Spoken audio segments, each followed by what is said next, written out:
Hey guys, welcome to the study with Mayank. मैं हूं आपका मयंक।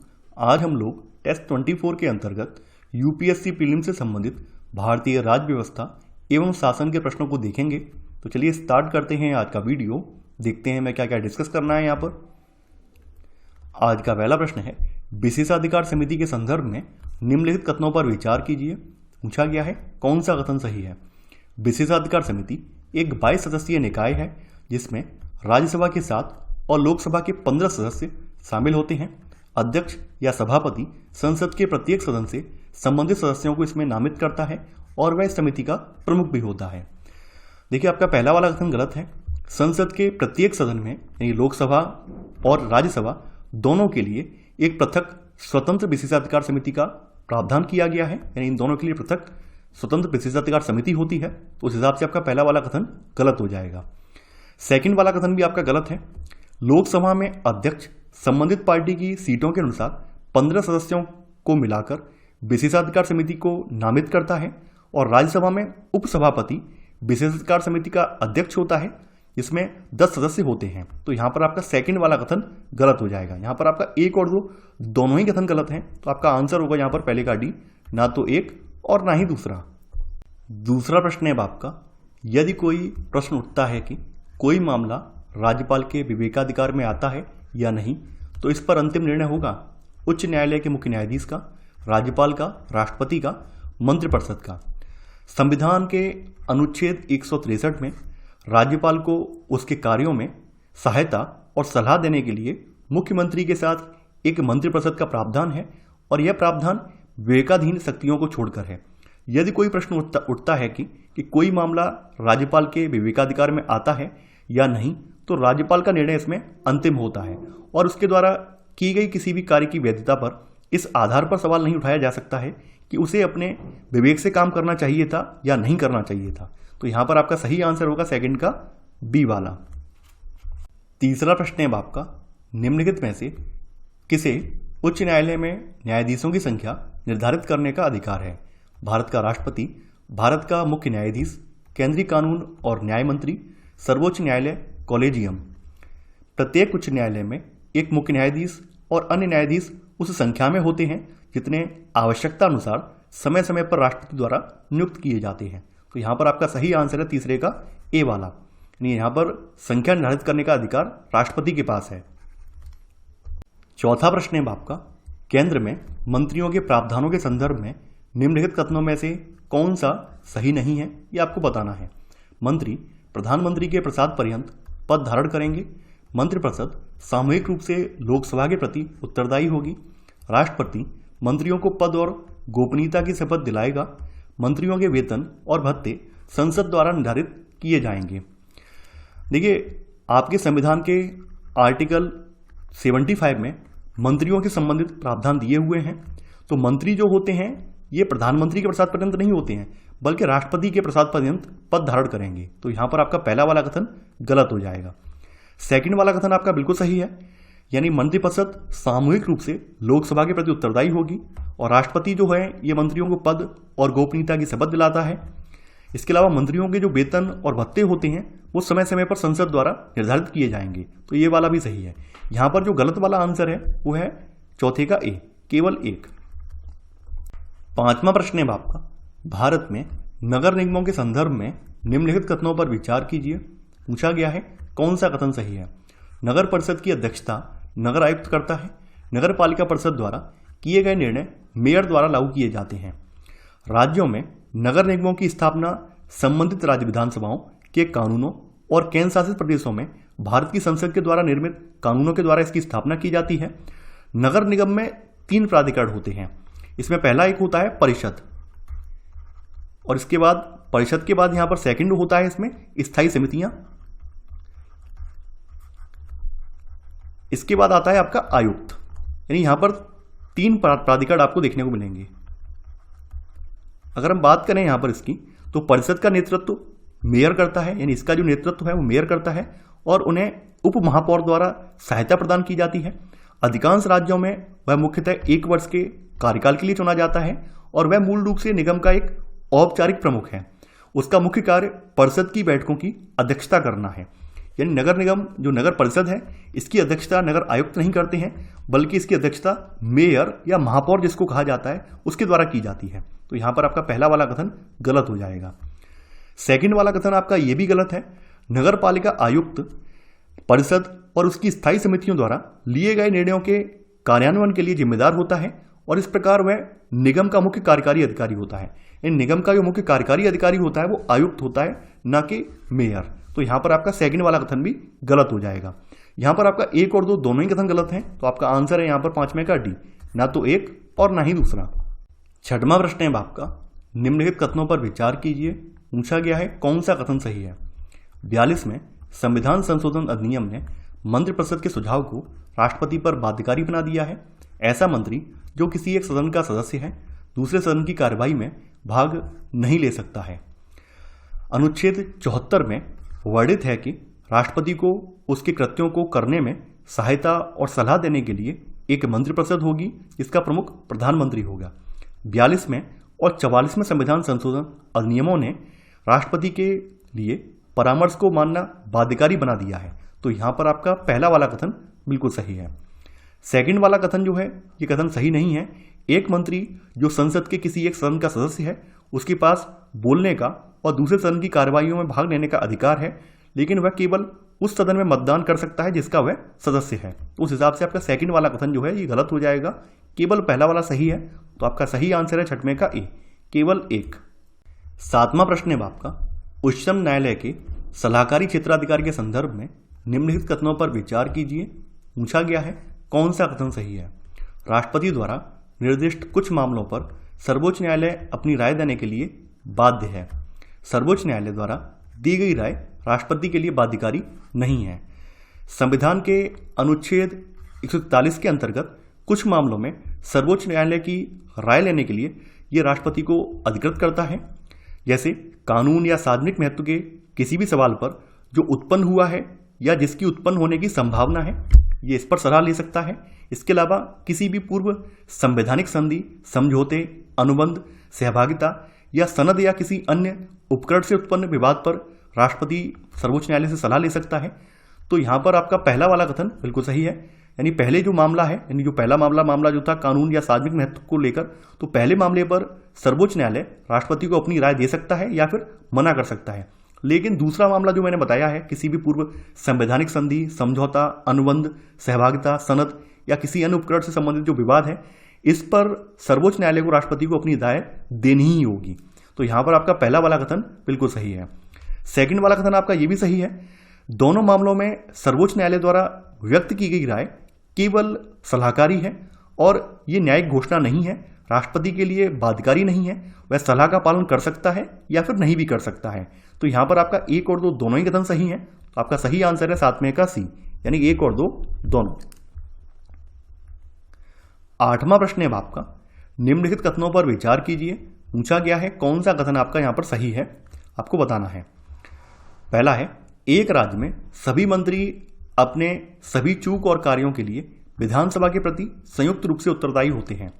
मंत्रिपरिषद का विधानसभा में विश्वास प्राप्त होने की स्थिति में भी राज्यपाल किसी मंत्री को पद से हटा सकता है। राज्य में मंत्री की कानूनी उत्तरदायित्व की प्रणाली के लिए संविधान में कोई प्रावधान नहीं है। देखिए, आपके संविधान का आर्टिकल 164 अनुच्छेद 164 जो है, ये इसके अनुसार मंत्रिपरिषद सामूहिक रूप से राज्य की विधानसभा के प्रति उत्तरदायी होगी। तो यहां पर आपका पहला वाला कथन बिल्कुल सही है। यानी इसका मतलब ये है कि सभी मंत्री अपनी सभी चूक और आयोग के कार्यों के लिए विधानसभा के प्रति संयुक्त रूप से उत्तरदायी होते हैं। वे एक टीम की तरह कार्य करते हैं। तो यहां पर आपका पहला वाला कथन बिल्कुल सही है। सेकंड वाला कथन है यहाँ पर ये भी सही है। देखिए, ये तो सामूहिक उत्तरदायित्व वाला कार्य हो गया, उसके अकॉर्डिंग आपका पहला वाला सही है। कुछ व्यक्तिगत उत्तरदायित्व के नियम भी यहाँ बताए गए हैं, तो ये भी आपके अनुच्छेद 164 में ही वर्णित किए गए हैं। तो अनुच्छेद 164 में कहा गया है कि मंत्री राज्यपाल के प्रसाद पर्यंत पद धारण करते हैं। इसका मतलब ये है कि राज्यपाल किसी मंत्री को ऐसे समय में हटा सकता है जब मंत्रिपरिषद को विधानसभा का विश्वास प्राप्त हो, लेकिन राज्यपाल किसी मंत्री को मुख्यमंत्री की सलाह पर ही हटा सकता है, अपने आप से नहीं हटाएगा, मुख्यमंत्री के कहने पर हटाएगा। तीसरा वाला कथन भी सही है। देखिए, यहाँ पर राज्यों में मंत्री की कानूनी उत्तरदायित्व की प्रणाली के लिए संविधान में कोई प्रावधान नहीं है। यानी केंद्र की तरह राज्यों में मंत्री की कानूनी उत्तरदायित्व की प्रणाली के लिए संविधान में कोई प्रावधान नहीं है और ये आवश्यक नहीं है कि किसी सार्वजनिक अधिनियम के लिए राज्यपाल के आदेश पर एक मंत्री द्वारा प्रति हस्ताक्षर किया जाना चाहिए। इसके अलावा अदालतों को मंत्रियों द्वारा राज्यपाल को दी गई सलाह की प्रकृति की जांच करने से रोक दिया जाता है। तो यहाँ पर आपका तीसरा वाला कथन भी सही है। यहाँ पर आपके तीनों ही कथन सही हैं, तो आपका सही आंसर है यहाँ पर 8वें का डी, 1, 2 और 3। 9वां प्रश्न है आपका, भारत के महान्यायवादी अटॉर्नी जनरल के संदर्भ में निम्नलिखित कथनों पर विचार कीजिए। पूछा गया है कौन सा कथन सही है। भारत के संविधान के प्रावधानों के अनुसार जब कोई मंत्रिपरिषद अपना त्यागपत्र दे या बदल जाए तो उसे भी अपना त्यागपत्र देना होता है। उसका पारिश्रमिक सर्वोच्च न्यायालय के न्यायाधीश के बराबर होता है। भारतीय संविधान का अनुच्छेद 76 भारत के महान्यायवादी देश के उच्चतम कानूनी अधिकारी इसके पद का प्रावधान करता है। अब देखिए यहाँ पर लिखा हुआ है कि भारत के संविधान के प्रावधानों के अनुसार, इसका मतलब ये निकल कर आता है कि भारत के संविधान में प्रावधान इसके संबंध में जो प्रावधान है वो वर्णित है, जबकि ऐसा नहीं है। यहाँ पर एक परंपरा बनी हुई है और उस परंपरा के अकॉर्डिंग उस परंपरा का ये पालन करता है। तो परंपरागत रूप से जब सरकार त्यागपत्र दे या बदल जाए तो वह भी त्यागपत्र दे देता है, क्योंकि इसकी सिफारिश जो उसकी नियुक्ति है, इसकी नियुक्ति की सिफारिश सरकार की सिफारिश पे की जाती है। ठीक है, तो यहाँ पर आपका पहला वाला कथन गलत हो जाएगा, यानी इसके त्यागपत्र देने का प्रावधान संविधान के प्रावधानों में वर्णित नहीं है, बल्कि परंपरा है। सेकंड वाला कथन, ये कथन भी सही नहीं है। महान्यायवादी का जो पारिश्रमिक है संविधान द्वारा तय नहीं किया गया है और महान्यायवादी राष्ट्रपति के द्वारा निर्धारित पारिश्रमिक प्राप्त करता है, यानी यहाँ पर ये इसका जो पारिश्रमिक है वो सर्वोच्च न्यायालय के न्यायाधीश के बराबर होता है, ये भी गलत है। राष्ट्रपति इसका पारिश्रमिक तय करता है कितना वेतन रहेगा। तो यहाँ पर आपका 1 और 2 दोनों ही कथन गलत हैं, तो आपका सही आंसर है यहाँ पर 9 का डी, ना तो 1 और ना ही दूसरा। 10वां प्रश्न है आपका, मास्टर ऑफ द रोस्टर का तात्पर्य मामलों की सुनवाई हेतु पीठों का गठन करने के मुख्य न्यायाधीश के विशेषाधिकार से है। भारत के मुख्य न्यायाधीश पर महाभियोग केवल संसद के निचले सदन में शुरू किया जा सकता है। देखिए, प्रकाश चंद के मामले में 3 न्यायाधीशों की एक पीठ के फैसले के बाद ये कहा गया है कि जहां तक रोस्टर का संबंध है, जो कि एक प्रशासनिक कार्य है, तो मुख्य न्यायाधीश मास्टर ऑफ द रोस्टर है और उसके पास न्यायालय की पीठों का गठन करने के लिए विशेषाधिकार है और उन्हें मामलों को आवंटित करने का एक एकल स्वामित्व भी किसके पास है, यानी कि ये मुख्य न्यायाधीश के पास है। तो यहाँ पर आपका पहला वाला कथन बिल्कुल सही है। यहाँ पर आपका सेकंड वाला कथन यहाँ पर सही नहीं है। भारत के मुख्य न्यायाधीश पर महाभियोग की शुरुआत संसद के दोनों सदनों में की जा सकती है और इस प्रस्ताव को लोकसभा के मामले में 100 सदस्यों और राज्यसभा के मामले में 50 सदस्यों द्वारा हस्ताक्षर करके जो अध्यक्ष या राष्ट्रपति है इसको दिया जाना चाहिए। उस आधार पर महाभियोग स्टार्ट किया जा सकता है। तो जरूरी नहीं है केवल निचले सदन में ही हो, किसी भी सदन में किया जा सकता है। तो यहाँ पर आपका केवल पहला वाला कथन सही है, तो आपका सही आंसर है 10वें का ए, केवल 1। 11वां प्रश्न है आपका, निम्नलिखित में से किसकी नियुक्ति राज्यपाल द्वारा की जाती है। राज्य चुनाव आयुक्त, राज्य का महाधिवक्ता, राज्य लोक सेवा आयोग के अध्यक्ष और सदस्य, उपरोक्त सभी। देखिए, राज्य के महाधिवक्ता की नियुक्ति ये भी राज्यपाल करता है, उसका पारिश्रमिक राज्यपाल निर्धारित करता है और महाधिवक्ता जो है राज्यपाल के प्रसाद पर्यंत अपना पद धारण करता है। राज्यपाल राज्य निर्वाचन आयुक्त की नियुक्ति करता है और उसकी पदावधि और सेवा शर्तें भी निर्धारित करता है। ये जो राज्यपाल है ये राज्य लोक सेवा आयोग के अध्यक्ष और सदस्यों की नियुक्ति भी करता है, लेकिन उन्हें केवल राष्ट्रपति के द्वारा हटाया जा सकता है। तो यहाँ पर आपका तीनों ही कथन सही है, तो आपका आंसर होगा यहाँ पर डी, यानी कि उपरोक्त सभी की नियुक्ति राज्यपाल के द्वारा की जाती है। 12वां प्रश्न है आपका, निम्नलिखित जोड़े पर विचार कीजिए। एक तरफ मंत्रिमंडलीय समिति है, दूसरी तरफ उनके कार्य हैं। यहाँ पर पूछा गया है कौन सा युग्म सही सुमिलित नहीं है, यानी इनमें गलत कौन सा है ये आपको बताना है। संसदीय कार्य समिति आर्थिक क्षेत्र में सरकारी गतिविधियों का निर्देशन और समन्वय करती है। आर्थिक मामलों की समिति घरेलू और विदेशी मामलों से संबंधित सभी नीतिगत मामलों से संबंधित है। राजनीतिक मामलों की समिति संसद में सरकारी कामकाज की प्रगति को देखती है। देखिए, जो आपकी संसदीय कार्य समिति है ये संसद में सरकारी कामकाज की प्रगति को देखती है। वहीं जो आर्थिक मामलों की समिति है ये आर्थिक क्षेत्र में सरकारी गतिविधियों का निर्देशन और समन्वय करती है। राजनीतिक मामलों की समिति जो होती है ये घरेलू और विदेशी मामलों से संबंधित सभी नीतिगत मामलों से संबंधित ये कामकाज देखती है। तो यानी यहाँ पर आपके तीनों ही युग्म गलत हैं, क्योंकि तीनों के युग्म जो है ऊपर नीचे दिए हुए हैं उनके कार्य, इस वजह से तीनों ही युग्म मैच नहीं कर रहे हैं। तो आपका यहाँ पर सही आंसर होगा डी वाला, यानी यहाँ पर 1, 2 और 3 तीनों ही सही नहीं है। 13वां प्रश्न है आपका, राज्य विधानमंडल के संदर्भ में निम्नलिखित कथनों पर विचार कीजिए। पूछा गया है कौन सा कथन यहां पर सही है, आपको बताना है। पहला है, विधानसभा एक सतत सदन है क्योंकि इसका सामान्य कार्यकाल आम चुनावों के बाद इसकी पहली बैठक की तारीख से 5 वर्ष है। अगला है, एक विधान परिषद में इसके 1/3 सदस्य हर दूसरे वर्ष की समाप्ति पर सेवानिवृत्त होते हैं। देखिए, लोकसभा की तरह विधानसभा एक सतत सदन नहीं है और इसका सामान्य कार्यकाल आम चुनावों के बाद इसकी पहली बैठक की तारीख से 5 वर्ष होता है और 5 साल की अवधि की समाप्ति के बाद विधानसभा स्वतः ही विघटित हो जाती है। हालांकि राज्यपाल नए चुनाव का मार्ग प्रशस्त करने के लिए किसी भी समय विधानसभा को भंग करने के लिए अधिकृत है। तो यहां पर आपका पहला वाला कथन गलत हो जाएगा। सेकंड वाला कथन यहां पर बिल्कुल सही है। विधान परिषद एक सतत सदन है, यानी राज्यसभा की तरह ही, यानी कि यहां पर भी एक स्थायी निकाय है ये, और ये विघटन के अधीन नहीं होता है। लेकिन इसके 1/3 सदस्य हर दूसरे वर्ष की समाप्ति पर सेवानिवृत्त हो जाते हैं। तो यहां पर आपका सेकंड वाला कथन बिल्कुल सही है। तो यहां पर आपका सही आंसर है 13 का बी वाला, यानी केवल सेकंड।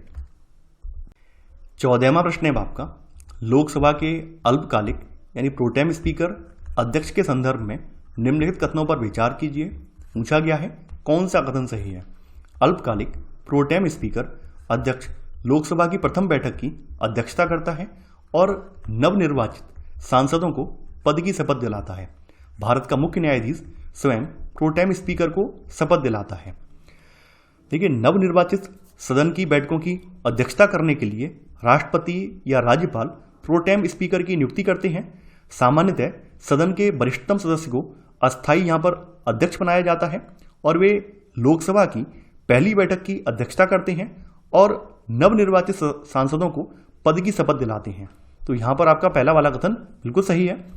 सेकंड वाला कथन यहां पर गलत है, क्योंकि यहां पर मुख्य न्यायाधीश प्रोटेम स्पीकर नहीं होता है, बल्कि सदन में सबसे वरिष्ठ सदस्य जो होता है उसको यहां पर अस्थायी तौर पर, यानी उसको अस्थायी तौर पर प्रोटेम स्पीकर या अस्थायी तौर पर अध्यक्ष बनाया जाता है। तो यहां पर आपका केवल पहला वाला कथन सही है।